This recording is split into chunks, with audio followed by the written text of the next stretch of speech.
Hi everyone. So ini adalah episode perdana dari Disrupt the Talk on Instagram with me, Yasha Hatap. So jadi kita akan ngomongin mengenai coronavirus, of course. Hai, tamu kita sudah ada, Syafiq Pontoh.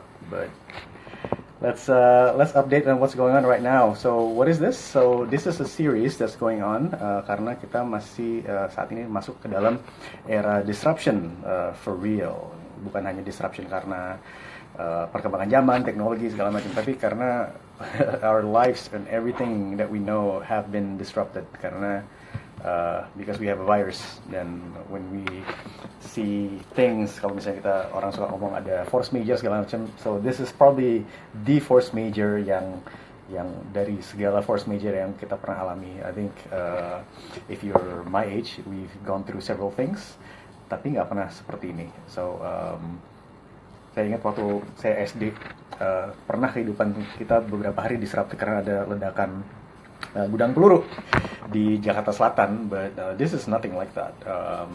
So buat program Disrupt the Talk ini, untuk saat ini kita akan mengambil temanya yaitu humans versus virus, us humans versus virus, and unfortunately this is a very unfortunate situation, but we just have to thrive, we have to live on and work together untuk mengatasinya.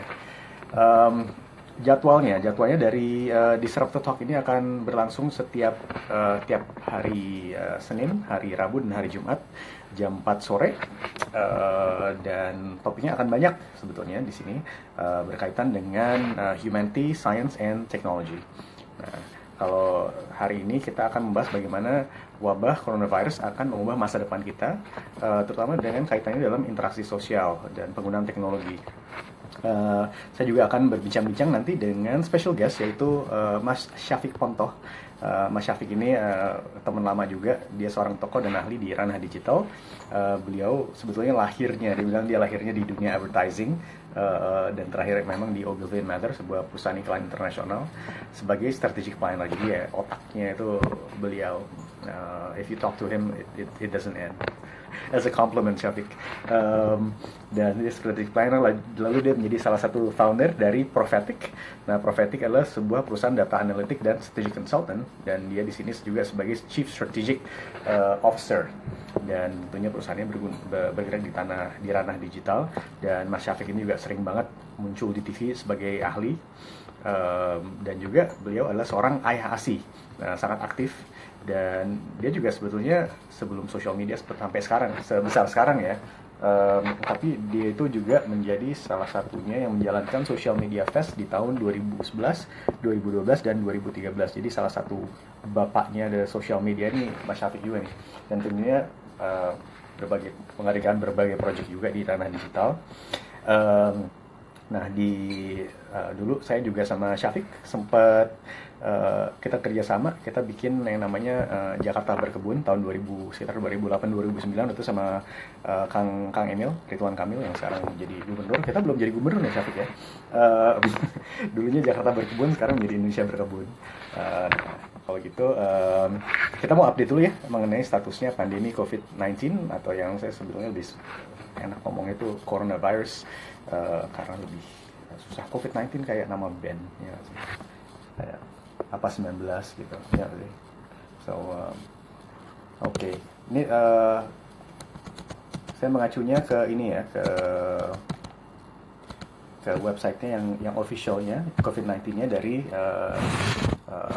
Pemprov Jakarta, yaitu corona.jakarta.go.id. Nah, di sini kasus terkonfirmasi, confirm COVID-19 positifnya itu ada 686 kasus positif, dan di mana dirawatnya itu jadi 86% itu 601 pasien dirawat, yang sembuh sudah 30 dan meninggalnya 55. So that's an alarming stat actually, dan kita berusaha optimis ya, tapi saat ini sepertinya banyak pihak juga masih sangat so we're very worried tentang bagaimana ini saat ini ditangani, dan we are worried bagaimana orang-orang di seluruh Indonesia menanggapinya. So mudah-mudahan ini kita juga nggak berlarut-larut sampai berbulan-bulan ya. Saat ini daruratnya juga sampai 29 Mei kalau nggak salah, dan hopefully it doesn't go beyond that. Jadi si physical distancing dan social distancing itu semoga semuanya juga bisa ini ya, bisa mematuhinya, which is dan itu perlu kesadaran memang. Kita oke. Dari situ ya kita juga selalu harus menyadari bahwa kita bukan hanya takut untuk ketularan, tapi juga kita juga harus peduli juga, kita harus khawatir bahwa kita juga bisa menjadi carrier gitu, dan most of the time we don't know if we are. So kita juga korban-korbannya juga banyak dari sisi ini, dari tim medis. Kita juga perlu juga memahami kapasitasnya mereka, dan juga kita mengucapkan belasungkawa juga terhadap para dokter dan tenaga medis lain yang telah menjadi korban juga dalam merawatnya. Dan juga dari sisi akademisi juga ada guru besar UGM dan juga guru besar UI yang telah menjadi korban, turut berduka cita juga. Nah, dari pemerintah juga telah melakukan beberapa hal nih sebetulnya yang berhubungan, dan kita mau coba kaitkan juga dengan disruption ya. Dengan bertambahnya ini ada beberapa adjustment. Nah, di sisi UMKM, kemarin Presiden Jokowi baru meminta OJK untuk dapat melonggarkan kredit UMKM. Nah, jadi OJK memberikan kelonggaran relaksasi kredit UMKM untuk nilai kredit di bawah 10 miliar. Nah, baik kredit perbankan maupun industri keuangan non-bank, dan penundaan cicilan sampai 1 tahun dan penurunan bunga.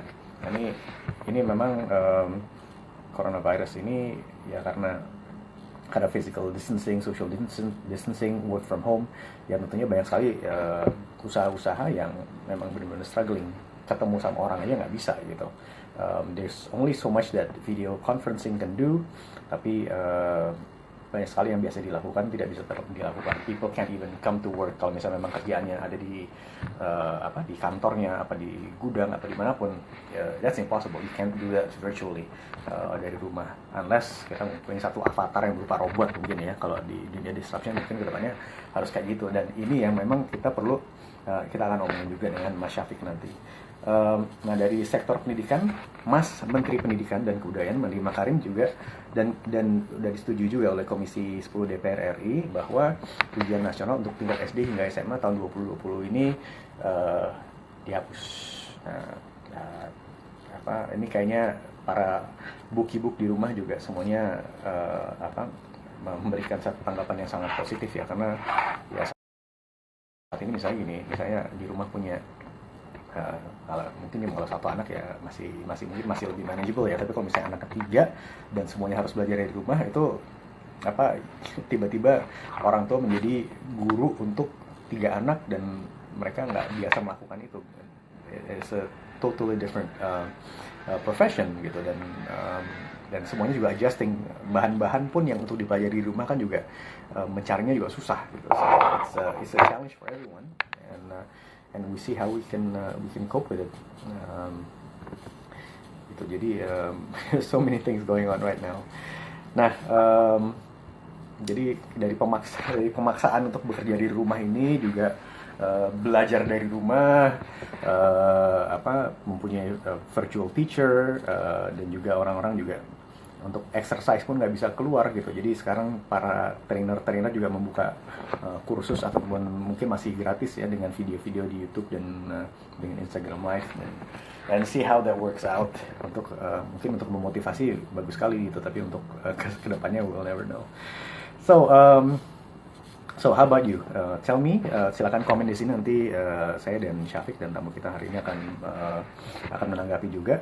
Please let us know what kind of difficulties you're having, atau mungkin ada moments of eureka in which mungkin lo ngerasa, wih gila, ternyata bisa juga kayak gini. I think I like this better than going to work atau going to school atau going to the university gitu. Nah, sekarang ini kita jadi behavior ini benar-benar berubah ya. Jadi kita panggil aja ya Mas Syafiq. Okay, let's find Mas Syafiq. Uh,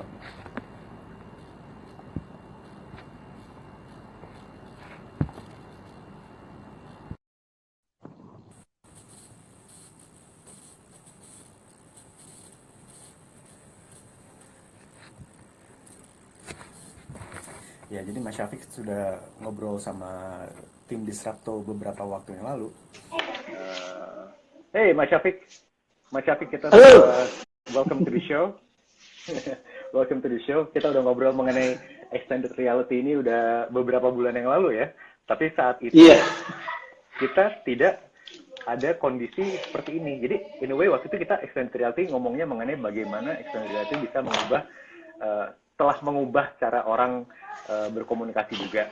Tapi dalam konteks-konteks yang mungkin lebih dalam tanda kutip yang cemen ya, yang nggak serius, belum apa ya, belum satu keharusan gitu. So jadi oke, mungkin definisinya sendiri. What is your definition of extended reality? Jadi gini, extended reality itu adalah saat kita nih sekarang fisik ya, reality itu connect ke sesuatu atau teknologi yang membuat it's more than reality gitu. Jadi extended, panjangan dari realitinya gitu. Seperti ini, kita sekarang misalnya kita diskusi membahas tentang extended reality bareng sama Disrupto, tapi juga ada banyak yang bisa ngelihat bareng-bareng gitu. Ini mengganti sebuah ruangan discussion session gitu. Jadi ini salah satu contoh bentuk extended reality. Jadi sebuah realitas yang mendapat apa ya, nilai lebih, nilai tambah karena ada teknologi yang membuat dia bisa terkonek lebih jauh gitu. Contoh-contoh lainnya misalnya kita bayar-bayar udah nggak pakai cash lagi gitu kan, udah pakai apa platform-platform payment gitu, macam ada apa ya, ada OVO, ada macam-macam lah, banyak sekali gitu, ada Dana gitu, bisa disebutin semuanya. Terus currency juga udah gak sekedar rupiah dan dolar dan bitcoin gitu, tapi ada elixir, ada gem, ada macam-macam currency yang ada di game gitu. Anak saya sekarang bersosial medianya, anak saya sekarang pakai Fortnite. Jadi avatarnya jalan-jalan gitu ya, sebelum ngobrolin sama temennya, ngobrolin PR gitu. Anak saya yang kecil main petak umpet di Minecraft gitu. Jadi memang sebenarnya kita sudah hidup di era yang namanya extended reality, yang mana platformnya udah banyak banget untuk kayak meeting virtual, terus collaborating working dan sebagainya. Namun pada saat itu kan kita temu muka dan temu fisik itu masih menjadi normal yang ada ya. Sehingga pada saat sekarang terjadi wabah coronavirus ini, terus banyak dianjurkan untuk work from home, mendadak setiap individu yang memang mempunyai akses terhadap teknologi jadi lompat nih ke arah platform-platform extended reality, seperti kayak di accelerate gitu, dipaksa secara worldwide. Jadi kalau misalnya dipaksa oleh si platform pasti nggak ada yang mau, malah makin kesel. Ini oleh situasi dipaksa untuk keperluan survival, mereka harus menggunakan platform-platform extended reality gitu, seperti video conference call, ada macam-macam platformnya gitu ya, ada WhatsApp call, ada Zoom, ada Instagram Stories, IGTV seperti ini dan seterusnya gitu, IG Live. Sehingga menurutku nanti setelah pasca coronavirus akan ada shifting behavior yang luar biasa, karena sekarang nih selama mungkin sebulanan ini orang-orang dilatih untuk kalau ada meeting itu pakai video call, gitu. Dengan dampak yang dirasakan juga sama seperti meeting di ruangan meeting gitu. Terus presentasi udah bisa share screen juga gitu. Sekarang beberapa orang saya lihat di internet itu dia nunjukin mejanya itu ada laptop, ada iPad, ada handphone. Jadi presentasinya dia iPad, ngobrolnya di laptop, chattingnya pakai handphone, dan terus jadi udah orang-orang jadi mulai mau nggak mau melatih diri atau terlatih secara tidak sengaja untuk bisa berinteraksi secara virtual di platform-platform extended reality ini. Nah, yang menariknya lagi adalah ini juga terkait sama misalnya contoh, kan mulai ada cukup banyak teman-teman saya yang melakukan homeschooling, gitu. Nah, pada saat sekarang anak-anaknya pada diminta untuk sekolah dari rumah, saya yang dulunya nggak menerapkan homeschooling kanan saya struggling banget gitu. Tapi teman-teman saya yang sudah menerapkan homeschooling, itu buat mereka kayak piece of cake gitu. Artinya apa? Ya this is actually the beginning of a new era gitu. Siapapun yang memanfaatkan hal ini untuk bisa beradaptasi menggunakan teknologi dan extended reality, pasca coronavirus dia akan punya kapabilitas yang lebih seamless untuk bisa survive. Gitu. Jadi walaupun kenapa saya bilang juga extended reality, walaupun pertemuan realitinya itu penting, gitu. Jadi realitas tuh tetap penting. Ini hanya ada teknologi yang bisa membuat hidup orang jadi lebih baik gitu. Makanya extended reality.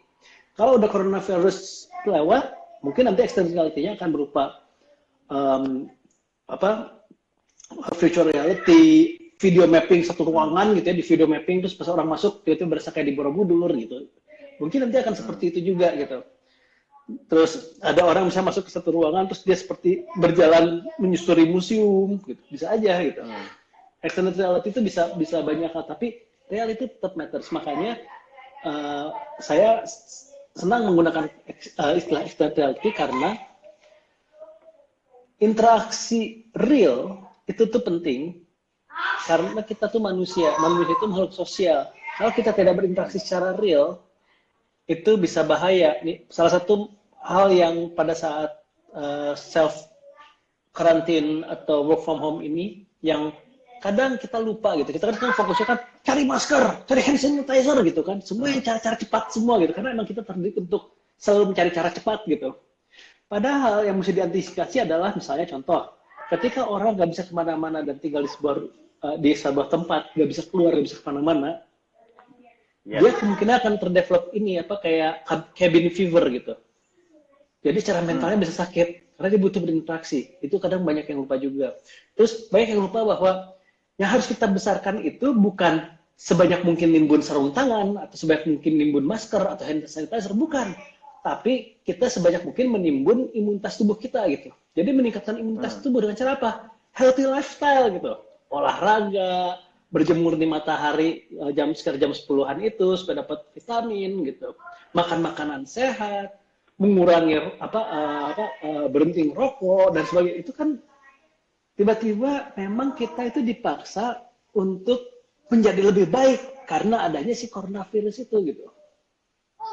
Kita dipaksa untuk menggunakan teknologi untuk hidup lebih efisien. Kita dipaksa punya healthy lifestyle supaya kita bisa survive menghadapi wabah coronavirus ini gitu. Kita dipaksa untuk berempati supaya gak nimbun. Jadi orang-orang yang survive melalui coronavirus itu menurutku dia akan punya skill set baru kalau dia memanfaatkan momentum ini untuk menjadi lebih baik, healthy lifestyle, menggunakan teknologi untuk efisiensi, gitu ya, efisiensi si realitanya, terus juga semakin berempati sama orang lain, gitu. Makanya aku melihat ini dari sisi blessing in disguise-nya si wabah coronavirus ini, gitu. Tapi ya di sisi lain yang nggak kalah lucu dan menarik adalah saya udah hampir 2 minggu ini work from home. Terus karena video call kayak video conference untuk meeting ternyata lebih efisien dan efektif. Maksudnya aku nggak perlu pakai transportasi dan sebagainya. Sehingga saya rasa itu dalam satu hari itu bisa dari melek ya, dari jam setengah 7 pagi, jam 7 pagi melek. Sampai jam 10 malam itu nggak berhenti nonstop back to back meeting gitu, yang membuat kepala saya tuh kayak mau angus gitu, kayak mikir terus gitu kan. Karena kalau dulu kan kita meeting kan ada jeda ya, jedanya yaitu perjalanan dari kantor ke tempat meeting bisa setengah jam, bisa sejam. Itu tuh breaknya tuh di situ. Sekarang kita nggak punya break gitu. Jadi, nah ini juga salah satu skill yang mesti dilatih juga. Apa kita mau ngedrill terus akhirnya kita exhausted ya karena merasa efisien, jadi semua pengen dikerjain gitu. Apalagi kalau yang ambi gitu, yang ambisius kan udah selesai meeting ini, lanjut meeting ini, lama-lama bisa breakdown gitu, bisa overwhelm. Jadi ini juga mesti dilatih buat teman-teman yang sedang meeting work from home. Caranya adalah ya dibagi jedanya gitu. Anggap aja ini seperti kerja kantor, ada jam kerjanya juga gitu. Tapi itu kan masalah yang sama dengan adanya WhatsApp group dong, misalnya. WhatsApp group kan juga bisa Betul. kapan aja work happens saat WhatsApp group Betul. masih aktif gitu kan. Ah, Jadi sebetulnya tapi kalau kalau di WhatsApp sini group kan tuh ada beda. jeda. Eh, Ya, sorry, motong. Jadi kalau di WhatsApp group tuh ada jeda, pas orang ngirim pertanyaan, kan terserah kita jawab yang mau kapan. Kalau video call kan pas ditanya langsung dijawab. Jadi kayak meeting beneran. Tapi ya betul, ini kayak WhatsApp group on acid gitu, jadi on steroid gitu. Jadi kita meeting terus begitu kan karena merasa bahwa wah meeting secara virtual ini tuh sangat efisien. Jadi kita merasa kayak kalau apalagi kalau yang ambisius gitu ya, dan nggak ada salahnya juga buat yang ambisius bahwa wah berarti saya bisa habis meeting ini terus meeting sama sini bisa meeting selama dia bisa mengatur waktunya dan mengatur temponya dan memang dia punya etos kerja seperti itu, fine, nggak apa-apa gitu.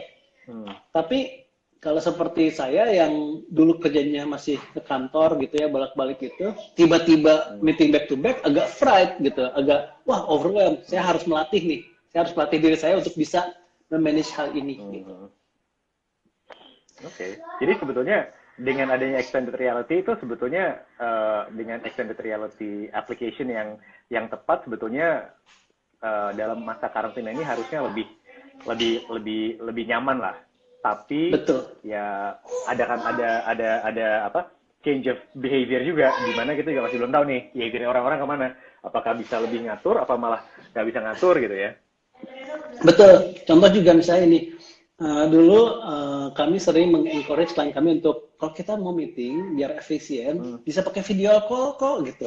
Terus tetap gitu ya. Kayak kita perlu ketemuan ya. Walaupun pas ketemu isinya tuh ya bisa jadi ya setengah jam pertama tuh ngobrol ngalor ngidul gitu ya pemanasan gitu. Udah gitu nanti apa ada makan tengah-tengah lagi meeting ada makanan datang gitu. Ada minum dulu terus dan sebagainya. Terus udah gitu nanti ternyata dibahas juga sebenarnya by phone pun bisa sebetulnya gitu.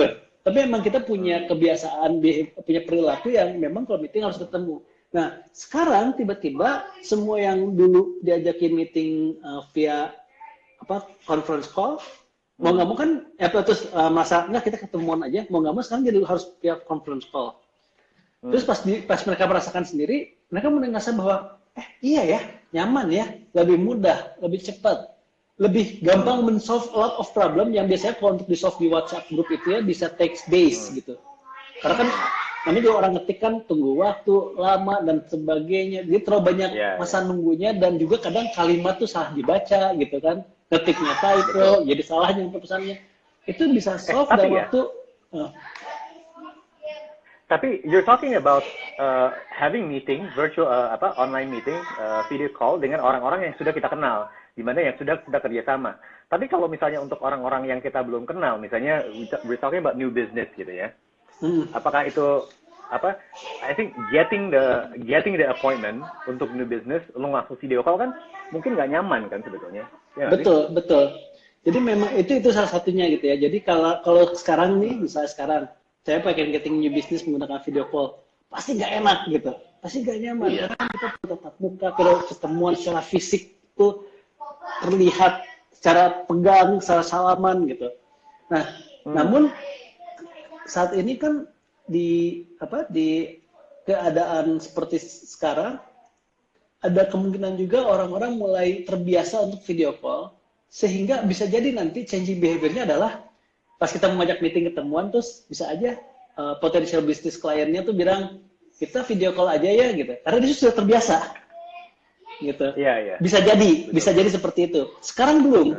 Tapi kalau misalnya seminggu lagi aja nih orang-orang banyak meeting pakai video call, kemungkinan besar mereka akan tertrigger untuk iya ya video call aja ya lebih enak bisa ngobrolnya terus dia juga harus pindah tempat gitu kan. Dia nggak harus mengatur jadwal untuk perhitungan perjalanan dari satu titik ke titik lain.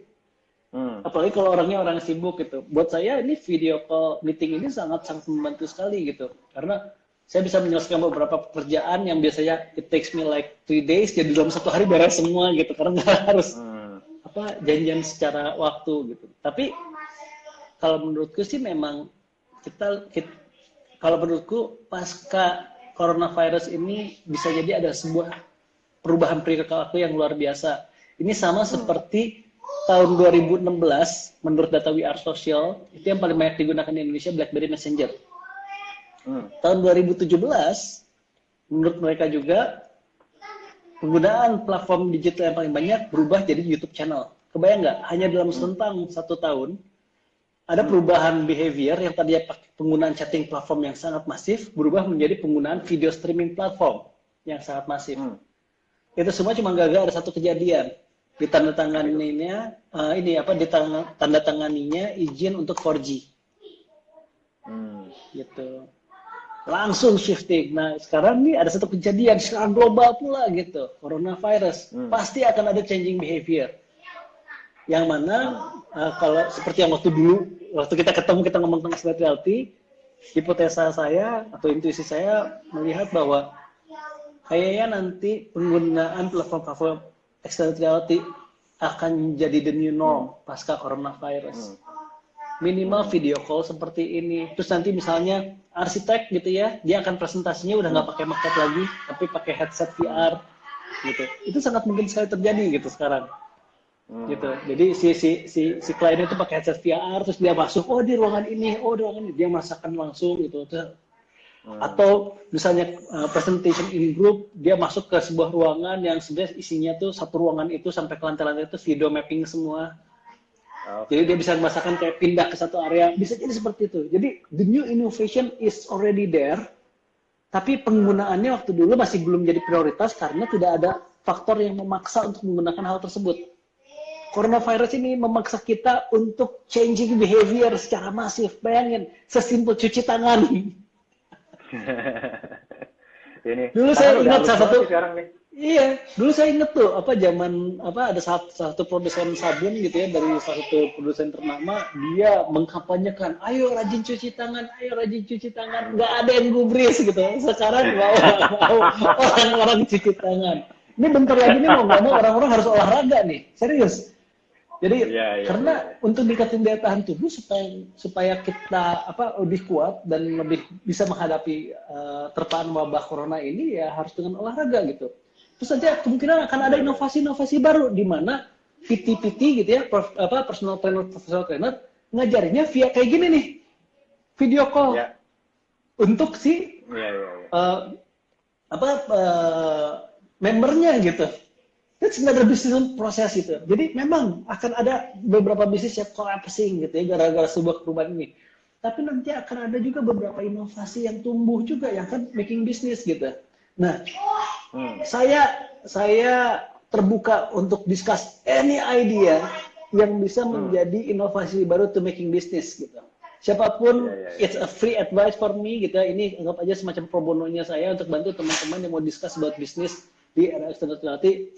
I'm all ears gitu. Maksudnya, yuk sini tak bantu gitu. Kayak tadi, terus kayak kemarin misalnya kan anak saya belajar skateboard gitu, ada sekolah skateboard. Terus kita langsung bahas, oh iya kita bisa bikin kelas skateboard secara virtual. Oke, gimana cara berlangganannya? Terus apa yang mesti dilakukan? Apa yang mesti disiapkan gitu? Lokasinya seperti apa? It's another business process gitu. Yang tadinya dia satu kelas mungkin cuma bisa ngajar 3 orang, mungkin sekarang bisa ngajar 10-20 orang gitu. Serentak gitu. Dia bisa clustering, dia bisa bikin modelingnya. So by all means I'm willing to help anyone out there gitu, mau dia UMKM, mau dia perusahaan digital, mau dia perusahaan yang bukan digital dan nah ini tuh contoh nih, ini teman saya nih, halo Derry, dia bilang udah mulai streaming PT di beberapa fitness center. Oh iya Derry juga teman gue juga. Nih udah ada streaming PT di beberapa fitness center. Iya betul gitu. Jadi ini akan ada banyak new business gitu. Ya ini disrupsi dalam industri juga, industri yang memang sangat bergantung sama retail gitu. Misalnya kayak gym. Ini yang poinnya Derry juga kayak gitu. PT dari beberapa fitness center ya mereka bikin kelasnya sendiri. Karena orang takut kan ke fitness center karena it's like nggak ada virus aja. Orang juga suka itu banyak keringat ini lah apa segala macam gitu. Yeah. You always think that the gym is a source of ini kan penyakit kan kadang-kadang. Betul. Dan ini juga ada Pak Ricky juga, you know, and I don't know about your industry ya Pak Ricky. You're in tourism tapi juga in Moto E buat di Mandalika juga. MotoGP-nya Indonesia di Mandalika. So untuk sport yang spectator mungkin it can still happen ya sebetulnya. Iya. Tapi ya kalau stadion dengan orang yang banyak mungkin ya untuk sementara that's not gonna happen ya. Betul. Penonton yang banyak. Betul. Namun balik lagi, misalnya katakan untuk industri pariwisata gitu ya. Sekarang ini kan yang paling kepukul keras tuh ya sektor jasanya seperti perhotelan, tiket, pesawat terbang, transportasi itu kena semua nih. Nah, namun di sisi lain mungkin di sini saatnya untuk ini explore tadi new opportunity juga untuk sektor pariwisata. Contoh, saya waktu itu pas lagi mencoba VR headset gitu ya. Terus saya masuk ke satu kanal di YouTube yang untuk VR. Terus ada orang surfing, tapi angle-nya di si orang surfingnya. Jadi kita kayak ngerasain di surfing, terus ngeliat pemandangannya gitu. Itu kalau nggak salah di salah satu pantai di mana gitu yang membuat saya ngerasa kayak anjir, gue pengen ke sana gitu. Nah, itu kita bisa mulai berinovasi nih. Sekarang tuh kayak ada satu waktu di mana the whole world take a break gitu ya, ngerem semuanya untuk apa? Untuk memikirkan what's next things gitu. Ini blessing buat banyak orang juga sebetulnya untuk mulai take a break. Yang tadi udah kejebak sama rutinitas mekanisme sehari-hari gitu ya kayak mesin, tiba-tiba sekarang kita bisa take a break, bisa explore banyak hal, bisa mulai dari membaca buku, terus buku-buku yang belum dibaca, sampai ke, oh iya, I have an idea gitu. Kayak, contoh kayak gini nih, Disrupto ID, sekarang punya IGTV live gitu. Yang mana tools ini sebenarnya udah ada lama kan, cuma nggak pernah dipakai. Bener. Yes. Sekarang tiba-tiba jadi mesti pakai, terus tiba-tiba ngerasain, this is actually a good idea, ya nggak?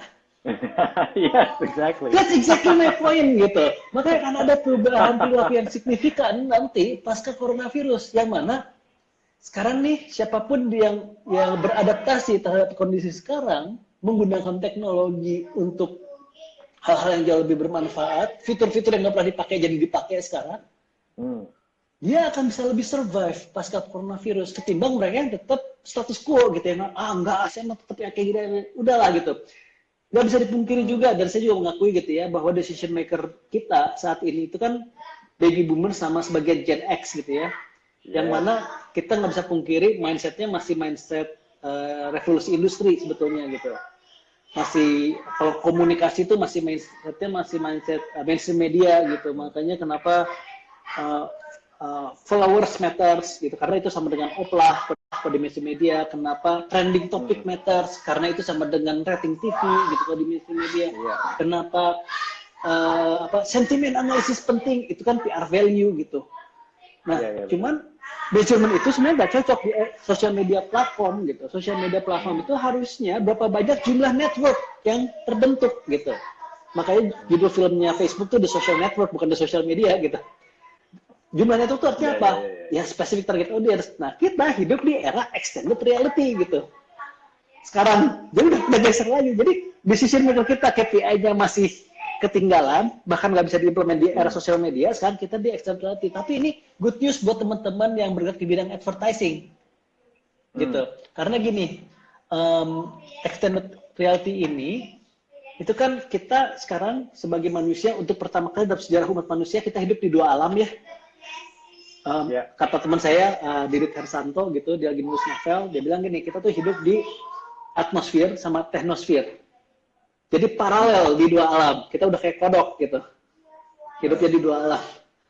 Jadi yang mana ini tuh bukan or tapi and. Kita tuh paralel. Dan KPI di era extended reality ini balik lagi ke KPI-nya classic advertising gitu. Kita kan dulu di dunia advertising belajar bahwa untuk membuat campaign advertising itu kita harus paham yang namanya consumer journey. Itu kan, bangun tidur buka koran, berarti ada di koran. Sarapan sambil nyalain TV, ada di TV. Berangkat ke kantor naik mobil, nyalain radio, ada di radio. Tapi sambil ngeliatin billboard, ngeliatin spanduk dan sebagainya gitu. Di era extended reality sama, consumer journey juga. Bangun tidur mungkin orang pegang handphone buka WhatsApp gitu. Begitu sarapan nyalain Instagram, baca-baca Instagram sambil nyalain TV, berarti dua-duanya harus ada gitu. Udah gitu berangkat ke kantor, kalau anak zaman sekarang mungkin nggak pakai kendaraan karena nggak mampu juga belinya gitu ya. atau memilih untuk pakai transportasi umum karena lebih efisien, efektif, dan juga lebih ramah lingkungan gitu. Dia naik terus pakai earpiece, terus dengerin Spotify, mungkin podcast jadi another option gitu. Terus udah gitu sambil jalan ke transportasi umum ada billboard, ada videotron dan sebagainya. Berarti ada di situ juga. Nyampe kantor buka laptop, dia buka WhatsApp for desktop, dia mungkin buka Facebook, mungkin buka YouTube. Terus ada apa notifikasi di WhatsApp, breaking news tuh di TV A gitu. Terus dia langsung nyalain TV. Berarti harus ada di situ juga. Nah, yang membedakan consumer journey zaman dulu sama zaman extended reality adalah setiap cluster micro target audience dia akan punya consumer journey yang berbeda-beda. Makanya kalau kita mau untuk teman-teman yang bergerak di dunia komunikasi atau advertising untuk menyampaikan sebuah pesan kita harus literally balik lagi ke classic advertising. Siapa target audience-nya? Siapa target audience-nya?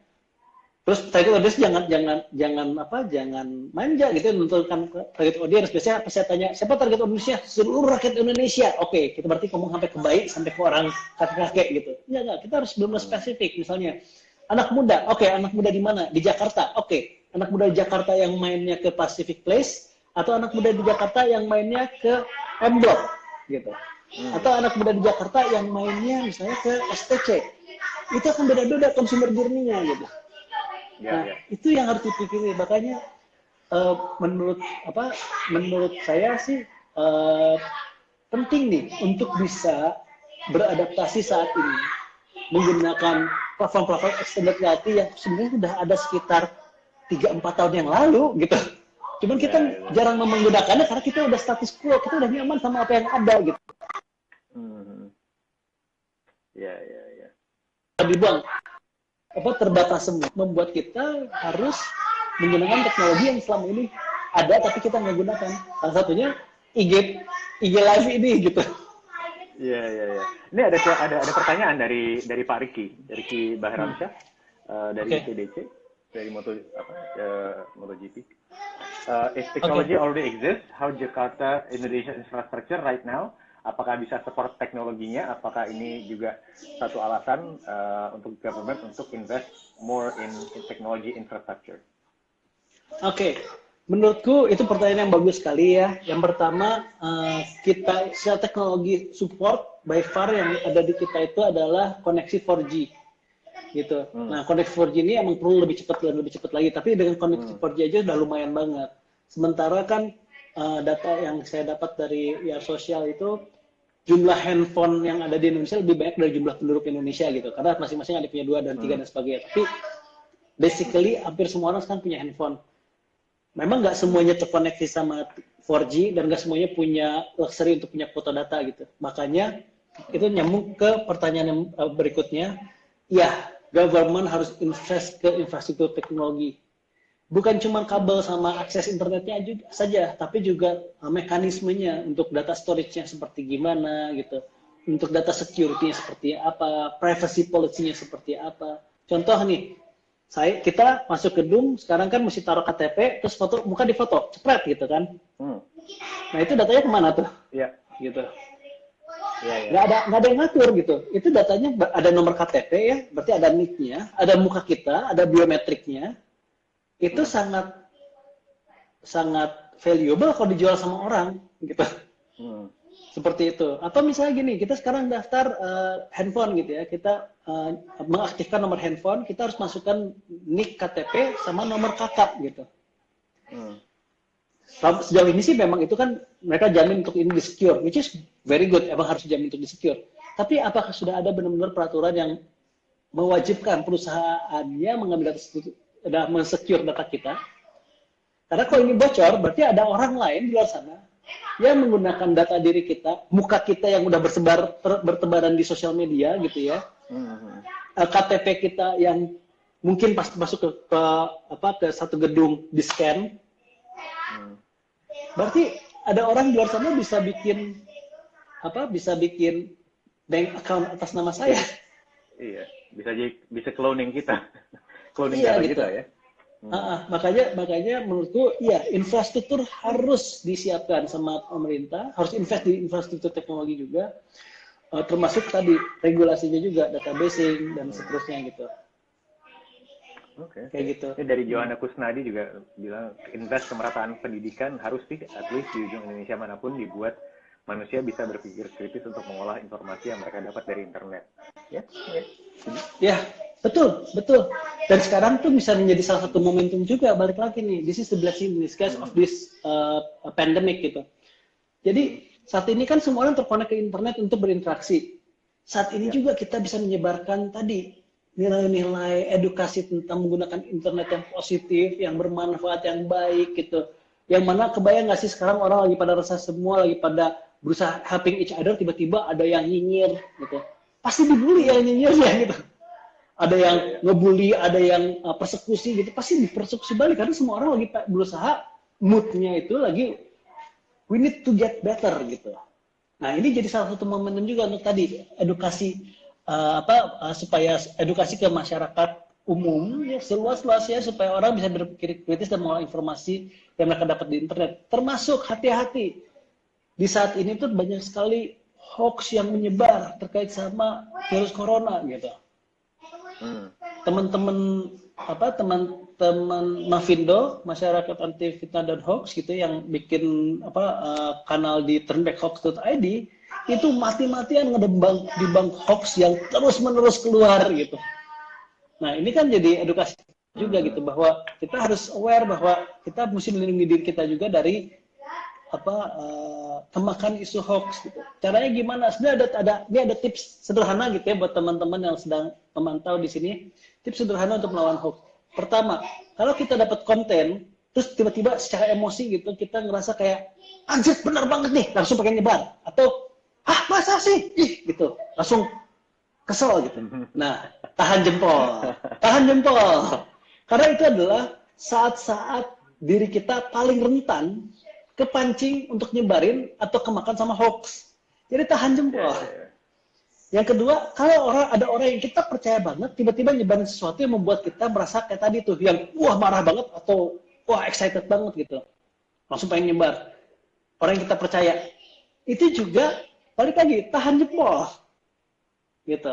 Cek dulu, benar nggak informasinya? Tanya balik, ini benar udah terverifikasi atau belum? Ini dapat dari siapa? Gitu. Tahan jempol.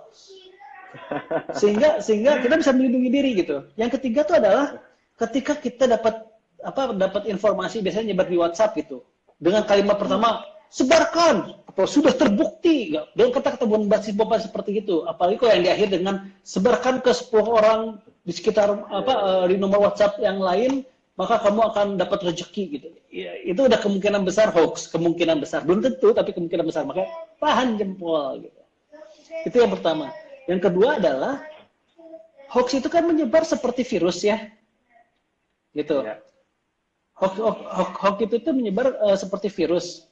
Sehingga yang namanya virus itu juga bisa dilawan pakai antibody. Pakai imunisasi. Jadi kita perlu melakukan yang namanya imunisasi digital. Dengan cara apa? Dengan cara, itu ada banyak banget konten-konten di Instagramnya Mavindo gitu ya, atau di turnbackhoax.id, yang informasi-informasi hoax yang sudah didebunk. Ini tuh perlu kita sebar-sebarin gitu. Perlu kita, istilahnya mungkin kalau saya sebagai muslim, sodakoh share gitu. Sodakoh share informasi hoax yang sudah didebunk. Supaya orang pas dapat hoax tersebut, karena dia udah ngeliat informasi hoax yang udah didebunk, dia ngerasa kayak, lah ini kan hoax, dia akan ngasih tahu, ini hoax loh, ini buktinya gitu.